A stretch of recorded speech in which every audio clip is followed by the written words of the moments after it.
Welcome to How2Kids, another episode where kids teach other kids how to do great stuff. Technology, music, cooking, crafts, video, almost anything you can imagine. Come on, join the fun.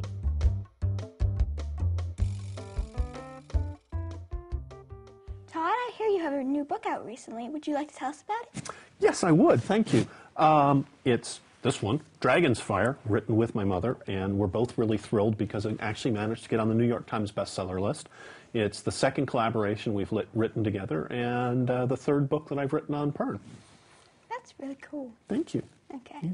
So, do you have any tips about publishing books for young adults? There's 4 standard rules for writing anything. That is, write it, finish it, edit it, send it out, and keep on sending it out until somebody sends you back a check. The other rule is start something new.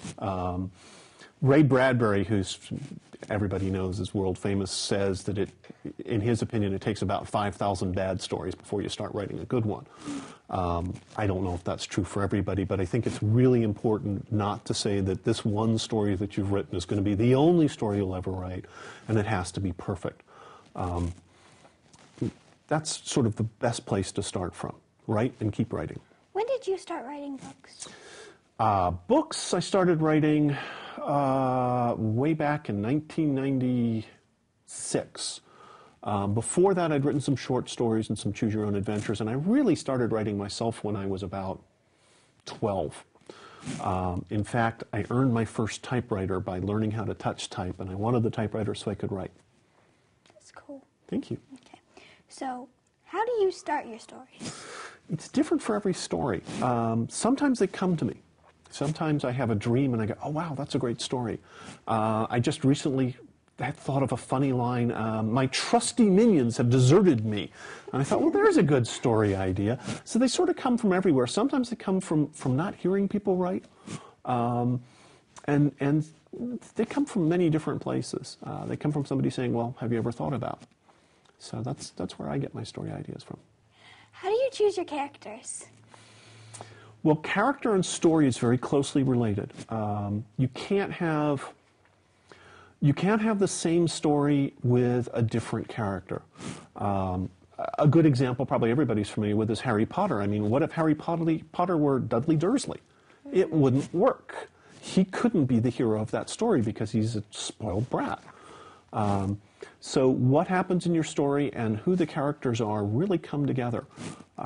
Usually, though, sometimes characters build themselves up, which I really like. I have characters who are supposed to die, as far as I think, in the book, and they go, no, not doing that. It's like, oh, that's nice. And I have other characters who I say, well, wouldn't it be nice if we had a harper who couldn't talk, who was mute? And he almost took over the entire book in Dragon's Fire. He was so cool. And characters do that. They sort of come in, but they have to fill their spot in the book. They have to fill a role in the plot. I have heard from sources that you have 3x5 cards up on your wall with names on them. What are they for? Yes. Interesting sources you have. I have 3x5 cards up on the wall on the hallway going upstairs or going downstairs in my townhouse. They're to help me figure out how I want to go with the plot. They're the names of characters and maybe some major events, and I can sort of look at them and move them around, move them closer, and it really helps me to sort of figure out where I want to go with the story. So as I know you know about Pern, and I know about Pern, that it comes on in many different times, so a different book could be like at the very beginning, and then the next book could be at the end. Mm-hmm. How do you choose what time and what place you're going to write? Well, the current history of Pern spans some 2,500 turns, or we'd call them years here. Generally, what I found, sort of by doing it, was that I'm best writing places my mother hasn't written before, because she gets very possessive of her characters. It's an interesting story. When we were working on this one, Dragon Holder, which is the one that I wrote, sort of detailing how Mom came up with the idea of the dragons, we were also talking about doing a book together. And we tossed around some ideas, and by the time I got Dragon Holder done, she'd already started writing the book. And what I realized then was, do not play with your mother's characters, for she still likes playing with them a lot. What I decided with Dragon's Blood and also then with Dragon's Kin and Dragon's Fire was to take a part of time in Pern that Mom hadn't been working with and to answer some questions that she'd sort of left unanswered in her previous books, particularly in Dragon Quest. And that worked out very, very nicely for us, that we had a new place to look. We have a whole new era of Pern to look at, can do lots of interesting things that haven't been done before, and yet we still tie back in with the previous books. Okay. How do you know when a story's done between this one and the next one? Because it could keep going, but when do you know that it is good for this book? Usually what happens with me is somewhere along the time of, or the process of writing a story, I'll write what I think is the end. And it'll become a little aiming stake that I start going this way. Oftentimes I actually overshoot it a little bit, but that helps me know where I'm going and what's supposed to happen. I can say, oh, this is the great scene that I'm heading towards, and that really moves things better for me. And when I get there, that's usually pretty much it. I've told the story, and I may need to wind up a few things or answer a few unanswered questions, but I'm done. What's your process for deciding when to write? So I know that you can write different amounts each day, even each week. How do you decide when to sit down and write? Most of the times I sit down and write right after I've dropped my daughter off to school. I go up to Starbucks, get myself a coffee, bring my computer with me, and write right there. And I try to write about 2,000 words a day. If I get 2,000, that's good. If I get 3,000 or 5,000, that's excellent. A novel is typically 75 to 90,000 words, so you can get an idea of how many words that is into a novel. 5,000 words is almost a chapter. And that's a nice day, but it doesn't always happen. Sometimes when you're writing, you find that it's just not coming out. And often that's because there's something you don't realize you've missed yet, or I don't realize I've missed yet. And I have to spend some time figuring out what's not going right with the story. And then I get to fix it. So what's the average, give or take, after it's published that people will still want to buy it? Dragonflight's been in print for over 40 years, well, almost 40 years now. But she's lucky.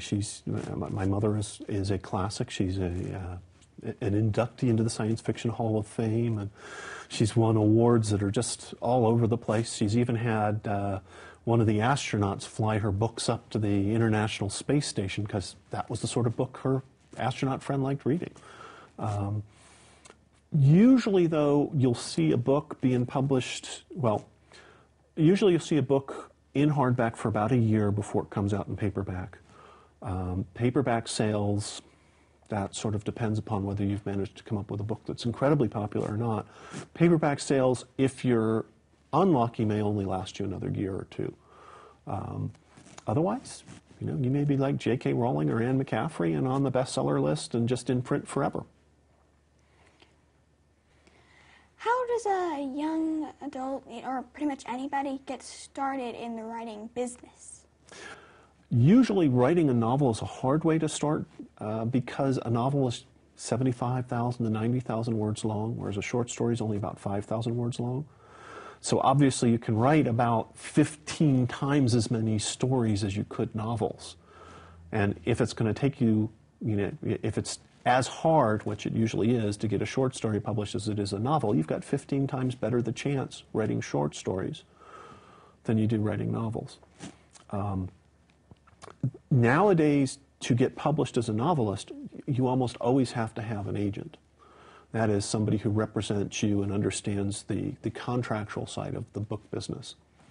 And you'd have to go find your agent. Then your agent would like your manuscript and send your manuscript on to the publisher. And the publisher would either say yes or no. So it's a fairly long process. And I strongly recommend working on short stories first. Okay. Thank you very much. You're welcome. Thank you. Thank you for talking to me. It's been marvelous. I hope that many people get to read your works in the future. I hope so too. Thank you.